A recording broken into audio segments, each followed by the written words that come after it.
Giving feedback is a gift. It helps the person understand their blind spots, their weak areas, and how to improve for the future. However, feedback can be something that's not well received, and this is highly dependent on how the feedback is given to the person.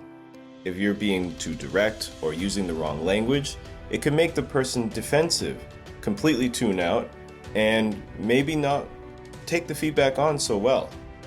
So, in today's video, I'm going to give you several phrases to avoid when giving feedback and some alternatives on how you can give that same type of feedback in a better way. So, the number one phrase that is often used in feedback unintentionally is "you should."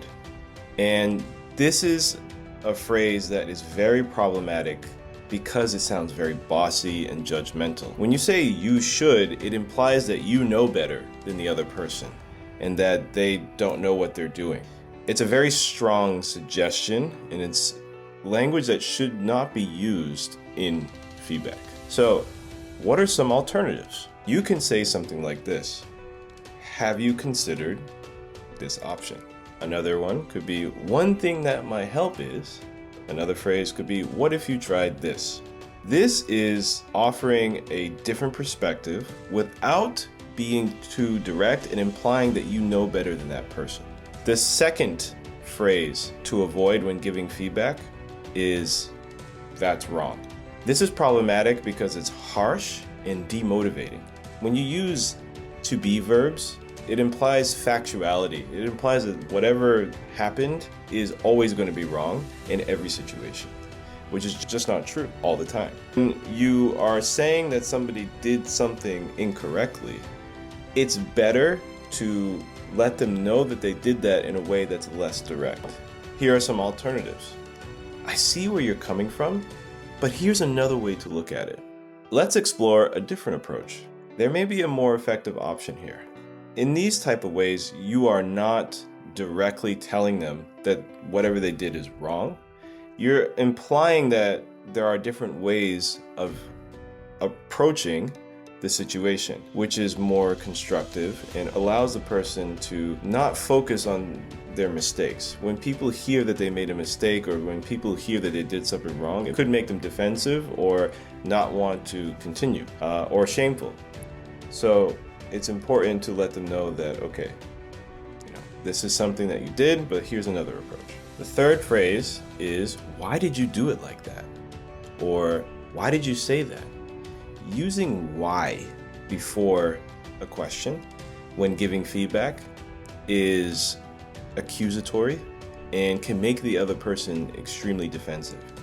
And this is because you're getting to their inner reasoning in terms of the reason why they chose to do that action. That's a very deep level of thinking. That's a very deep level of reasoning, and it goes to the core of why people do some of the actions that they do. So when you say, "Why did you do it like that?" it's very direct and you're calling them out on it. You want to understand their thought process, and a way to invite that in a way that's less defensive and accusatory could be something like this: "Can you walk me through your thought process? I'm curious what led you to that decision. Help me understand your approach here. How did you arrive at that conclusion?" As you can see here, these are all asking the same thing, but in a way that's less accusatory than just asking why. The fourth phrase to avoid is "you always" or "you never." This is problematic because it overgeneralizes and creates defensiveness. The person may have done something wrong, but they did it wrong in that moment. It's not something that they're potentially always doing, or something that they never do. Sure, this person may have a habit of doing these things, but to say that it's always or never is too strong. Use a phrase like this to make it more constructive. I've noticed this has happened a couple times recently. In this specific case, here's what I observed. That way, you're putting it on the behavior that happened in that moment that you're giving feedback, and not talking about them as a person in their routines or habitual behavior. The next phrase that I want to go over is when somebody asks you about their work, or you're commenting on something that they did, and you just say, "Oh, it's fine," or "No, it's okay." This is problematic because it's vague, unhelpful, and it leaves the person unclear about how to improve. A lot of people use okay too much, and in English, sometimes it could actually mean the opposite. Usually okay means something's acceptable, but depending how it's said, it could be actually bad thing. Let me show you an example. Lee, I just did this report. Does it look all right? Yeah, it's okay. Versus this. I just did this report. Does it look okay? Yeah, it's okay. You see the difference there? Same word, same sentence. The only difference is my tone. So when you're using okay, it's important to watch your tone, but also when giving feedback, it's better to be more specific. So, for example, you're off to a good start, but one area to improve could be, what worked well was this, but next time consider improving this. This way, the person has more actionable feedback in order to improve. The last phrase that I want to go over is directly saying that their work isn't good. So, this isn't good. This is problematic because it's too negative with no direction. A better way of saying it could be, this could be stronger if we adjusted this. Or, here's how we might make this more effective. This is better than just saying this isn't good, because it allows the other person to know that they've done something, but it could be improved this way. When you use be verbs, it makes it too direct and makes it too factual, where in reality, it might be good in a different context, but in this context, it's not working. This is how it could be improved. I'm going to give you some extra tips now for giving feedback.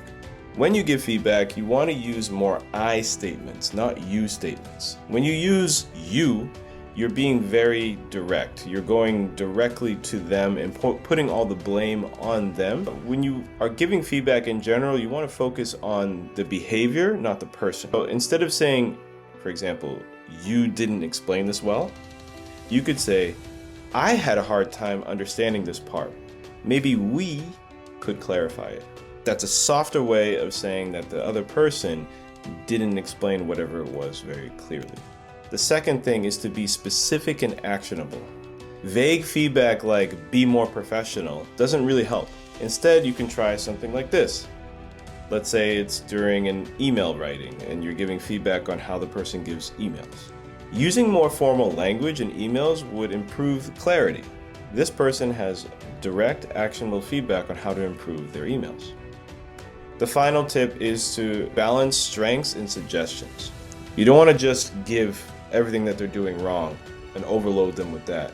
You want to balance the strengths of the situation along with some of the suggestions to improve. So, for example, that could look something like this. I liked how you structured the intro. Maybe now we can tighten the conclusion a bit.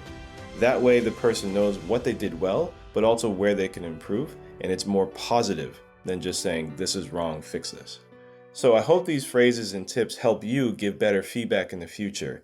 Again, feedback is a gift, and it's something that everyone should receive.